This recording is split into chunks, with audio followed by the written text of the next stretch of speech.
What do you want? Just an expense? Just getting a date. Oh, well, the defendants are all right. So have a seat. We'll get what you want. Counsel?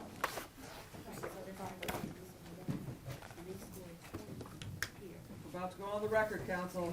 If you need to talk out in the hallway.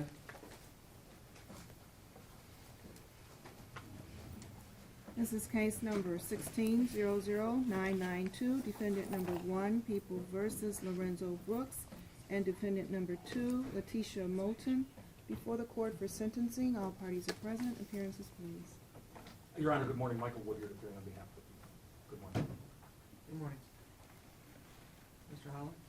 John J. Holler on behalf of Mr. Lorenzo Brooks, who's standing to my immediate left.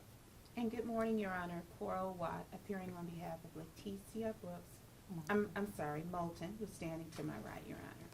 And good morning to all of you. Today is the date and time set for sentencing in this matter. This is part of a plea agreement where, a plea and sentence agreement, where the defendants pled guilty to homicide and involuntary manslaughter with a sentence agreement of 2 to 15 years in the Michigan Department of Corrections. Has everyone reviewed the pre-sentence investigation report? Judge, I have.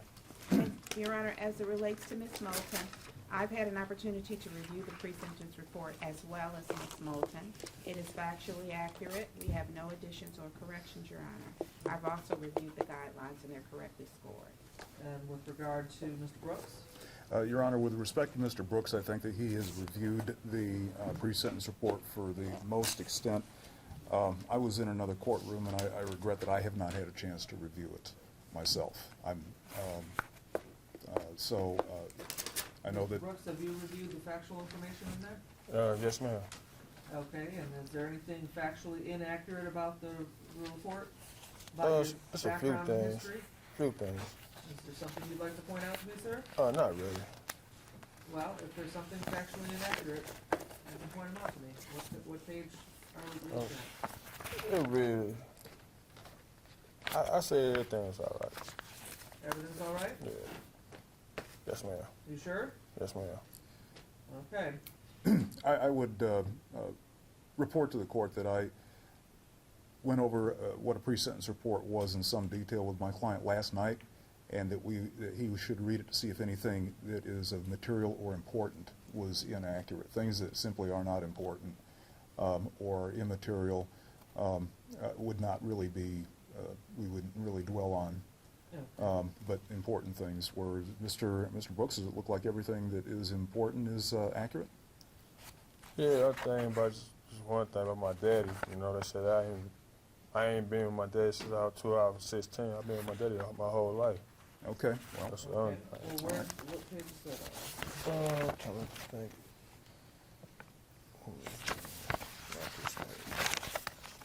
Kind of hard. let me help you out. Yeah. Okay, let me try to find that. Is it in the family? Okay. Nope. Nope, that's not it. Keep going. Nope.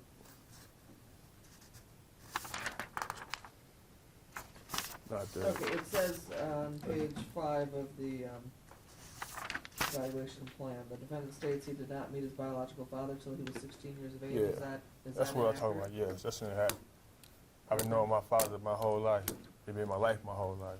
So. Okay, so I'll strike that sentence. Anything else that's inaccurate? Or was that primarily it? That's primarily it. Okay. And then, yeah, one more thing about the car wash, my job. Yes? I do have check stubs for that. I don't know what I'm saying, but I don't have it on me. Okay, so you were being paid Yeah. with checks rather than in cash. Yeah, I was getting cash too from the tips. But I was Cash from the getting- tips, but you did get check stubs for Yes, your pay from them. yes. I'm looking to see where that's at. Okay, that would be on the very bottom of page 5. The agent put down that the defendant has no verifiable employment. Well, if somebody works under the table, they can work, but you can't verify it.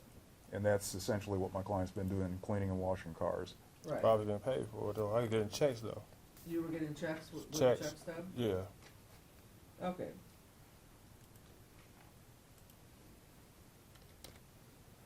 Well, we'll just strike that first sentence that says no verifiable employment, All right, thank you. and says, and defendant states he's been employed with the airport car wash for the past 7 years. And we'll just strike the cash basis, if you say you have check stubs. And you earn approximately $75 a day? Mm-hmm. Is that yes? Yes, ma'am.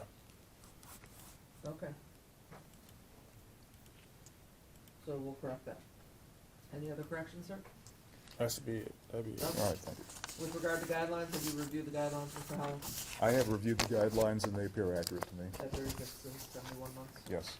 Okay. And, is there anything further on behalf of the people? Judge, I will indicate that I've reviewed the guidelines also for Ms. Moulton and Mr. Brooks, and I agree that the pre-sentence investigative report writer has calculated them correctly. Anything further you'd like to state on behalf of the people of the state of Michigan? Judge, I would indicate that this case illustrates how important the public health effort over the past several years has been to educate people and the importance of safe sleep is what it's called, safe sleep. You put a baby back to sleep on their back with nothing in the crib, and the idea is that the baby wakes up in the morning that way. And this case illustrates how important that is. It's a tragic case, and our hope is that, you know, this serves as a reminder to people that perhaps there's something to that education effort. Anything further on behalf of Mr. Brooks? I would echo what the prosecutor just said. I think those are very thoughtful and appropriate comments. My client can speak for himself, but I can't tell you how remorseful he is that he was neglectful and irresponsible on one night, and he's been thinking every moment about a child that he had with Miss Moulton that'll never grow up. And but in that regard, I think he can speak for himself to the extent he wishes to. Mr. Brooks, is there anything you'd like to state on your own behalf? Yes, I just want to say sorry to my son, first and foremost, that, you know, he didn't get a chance to grow up and be a kid and enjoy life. So, and then I just wish it never happened, you know, but things happen. And that'd be all, Your Honor. Is there anything further on behalf of Ms. Moulton? Just that, Your Honor, Ms. Moulton also understands the important lesson that's been learned in this case, Your Honor. Ms. Moulton did raise three children,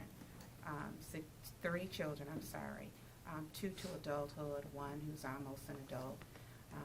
And she has indicated to me on numerous occasions that if she could go back in time, she would do things differently. And that she's very remorseful, and that even though she's going to prison for this offense, she said to me on numerous occasions that what she is going through and continues to go through due to the loss of two children, that is more hurtful and more painful than any prison sentence, Your Honor. She wants the court to know that this is a lesson, a tragic lesson that she's learned, and that she's hoping and praying that when she gets out, she's going to go to counseling to deal with some of her underlying issues that she developed from the loss of the first child, in the hopes that she can continue to be a parent to her one remaining child who's still a minor. And anything you'd like to state, Ms. Moulton, before I close sentence? Yes, I just want to apologize to my family and his family for taking them through this. And I want to thank you and my attorney for your time on this case. There's no one from the family here. Is there anyone who wishes to speak on behalf of Lorenzo Jr.? Yes.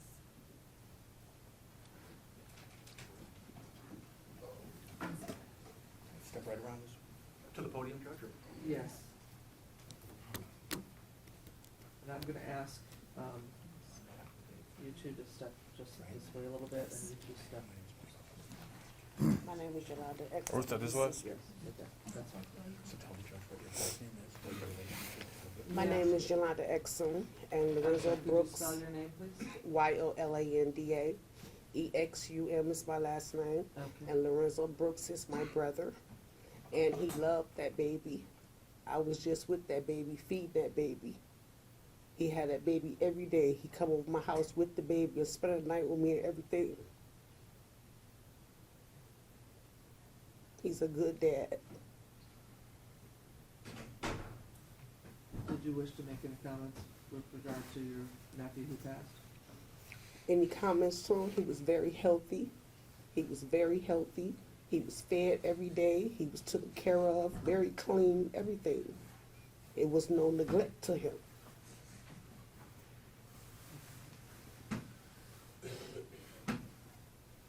Anything further? On behalf of the people? Thank you. Judge, I think those comments just highlight the tragedy of this case. I would ask the court to follow the sentence agreement.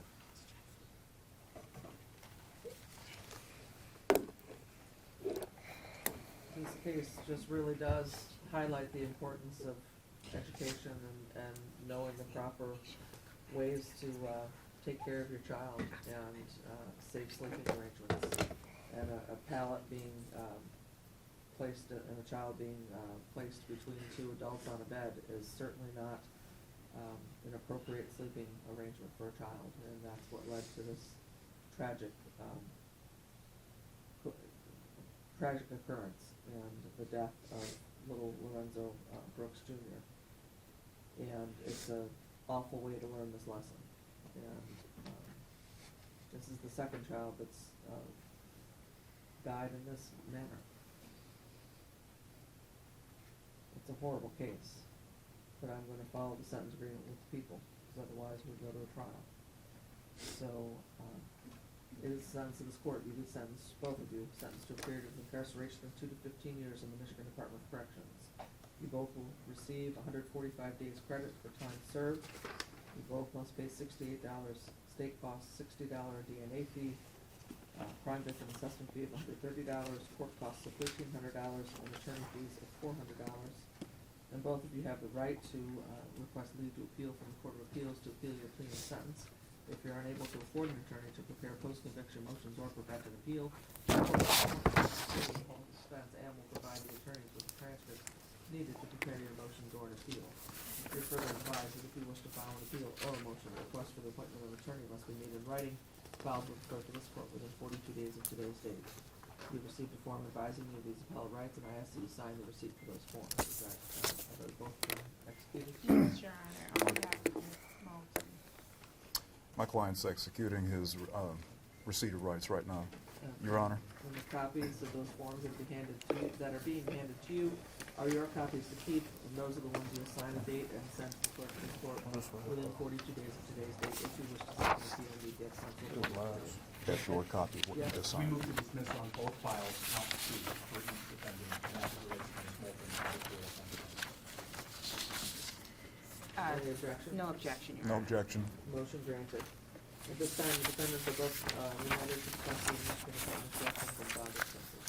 Thank you, Your Honor. Thank you. Thank you.